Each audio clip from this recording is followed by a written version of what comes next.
Hey, welcome to HOWZA channel. In today's tutorial, you will learn how to create a system restore point in Windows 11. Click on the Windows icon on the taskbar. The menu will pop up.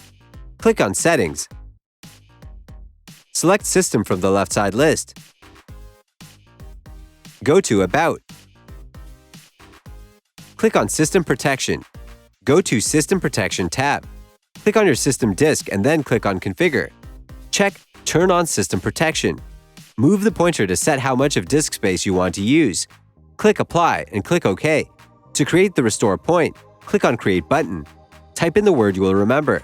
Click Create. Wait until it is done. The restore point was created successfully. Click Close. That's it. Thanks for watching the video. Please like it and let us know if you used any of our tips and tricks. Subscribe to our channel. We upload new tutorials every day. See ya!